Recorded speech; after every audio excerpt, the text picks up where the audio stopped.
প্রিয় দর্শক, ইসলামী ব্যাংক বাংলাদেশের যে এমডি ওমর ফারুককে যে প্রতিহিংসার কারণে পদত্যাগের যে অপচেষ্টা করা হচ্ছে, তারই প্রতিবাদে কিন্তু ইসলামী ব্যাংক সাধারণ গ্রাহক ফোরামের পক্ষ থেকে এই মানববন্ধন।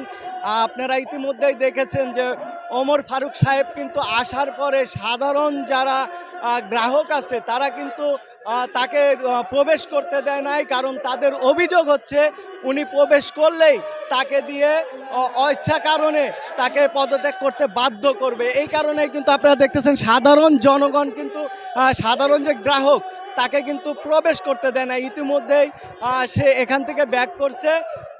ইসলামী ব্যাংক মতিঝিল শাখার যে হেড অফিস, সেই হেড অফিস থেকে কিন্তু হেড অফিসের সামনে মানে হাজার হাজার মানুষ এখানে জড়ো হয়েছে। তাদের প্রিয় এমডি যাতে এটা বহাল থাকে এবং তাকে যাতে কেউ অপচেষ্টা করে রাজনৈতিক প্রতিহিংসার কারণে তাকে পদত্যাগ করতে বাধ্য না করতে পারে, এই জন্যই কিন্তু হাজারো জনতা এখানে, হাজারো গ্রাহক কিন্তু এই ইসলামী ব্যাংক হেড অফিসের সামনে জড়ো হয়েছে। সেটাই আপনাদেরকে দিগন্ত বেলার পক্ষ থেকে সরাসরি দেখানোর চেষ্টা করতেছি। কমপ্লেন্স দেখতে যাই ব্যাংকটা ভালো থাকুক, আমি বন্ধ করি ব্যাংকটা ভালো থাকুক। আমরা দোয়া করি। এর আগে তো আমরা দেখেছি যে এরকম এমডিকে তাড়িয়ে দিয়ে ব্যাংক ইয়ে করা হচ্ছে। আমি এটা এই ব্যাপারে আপনার কাছে কেন ঢুকতে দিচ্ছে না? আচ্ছা, ঢুকতে দিচ্ছে না কেন? এখন চলে যাচ্ছেন কেন? আপনি তাহলে চলে যাচ্ছেন কেন? গ্রাহকরা ওনাকে চাচ্ছে, ওনাকে ষড়যন্ত্র করে বাধ্য করা হচ্ছে। গ্রাহক ওনাকে চায়, কিন্তু ওনাকে আমরা ঢুকতে দিচ্ছি না।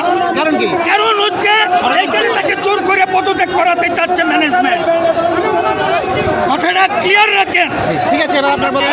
ওনাকে ষড়যন্ত্র করে ওনাকে পদত্যাগ করানোর জন্য আজকে তাকে নিয়ে আসছে অর্ডার করে। সুতরাং তাকে নিয়ে আসছে, আমরা গ্রাহকরা তাকে ঢুকতে দেই নাই, কারণ ঢুকতে দিলেই তাকে জোর করে পদত্যাগ করানো হবে। অতএব ইসলামী ব্যাংক যদি বাঁচতে হয়, ইসলামী ব্যাংক যদি রক্ষা করতে হয়, এই মুহূর্তে ওমর ফারুকের খুব দরকার, তার বিকল্প কেউ নাই। এখানে যে আপনারা উপস্থিত হয়েছেন, আপনাদের দাবিটা কি? আমাদের দাবি হচ্ছে ইসলামী ব্যাংক এই ফ্যাসিস্ট আওয়ামী সরকারের দোসর বিএনপি তাদেরকে বসায়ে এখানকার যে এমডি তাকে জোরপূর্বক অপসারণ করেছে।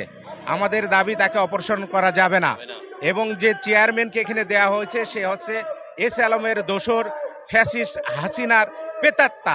আমরা তাকে অপসারণ চাই, তাকে ব্যাংকে ঢুকতে আমরা দেব না। আমরা চাই ব্যাংক যেভাবে সুষ্ঠুভাবে চলছিল সেই সুষ্ঠুভাবে পরিচালিত হবে, এখানে কোনো রাজনীতি চলবে না। এবং বাংলাদেশের সর্ববৃহৎ প্রফিটেবল ব্যাংক হচ্ছে ইসলামী ব্যাংক, সেই ব্যাংকের আমরা সাধারণ গ্রাহক আমরা এখানে আসছি সেটার প্রতিবাদ করতে। এই হচ্ছে আমাদের মূল কাজ। আমরা আজকে এখানে আসছি ইসলামী ব্যাংকের স্বার্থ রক্ষার জন্য। ইসলামী ব্যাংকে এমডিকে সরিয়ে নতুন এমডি বসাতে চাচ্ছে সরকার, তার প্রতিবাদে আমরা এখানে উপস্থিত হয়েছি।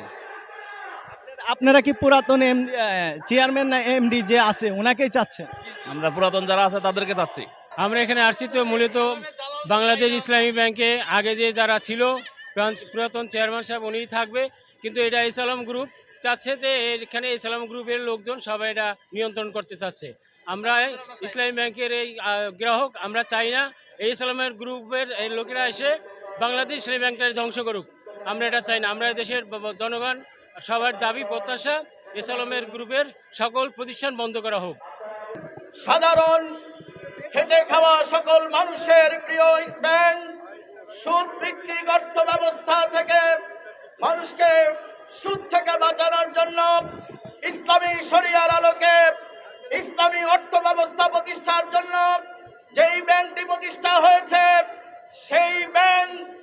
সেই ব্যাংককে ধ্বংস করার জন্য নতুন করে সরকার যে পায়তারা চালাচ্ছে, সরকারের এই অশুভ সিদ্ধান্তের প্রতিবাদে আয়োজিত আজকের এই মানববন্ধনে আমরা স্পষ্টভাবে সরকারকে বার্তা দিতে চাই, বাংলাদেশের অর্থমন্ত্রীকে বার্তা দিতে চাই, এদেশের ইসলামপন্থীদের কলিজার টুকরা ব্যাংক প্রতিষ্ঠান ইসলামী ব্যাংককে ধ্বংস করার কোন নির্লক্ষ্য বাংলাদেশে প্রতিষ্ঠা করতে দেওয়া হবে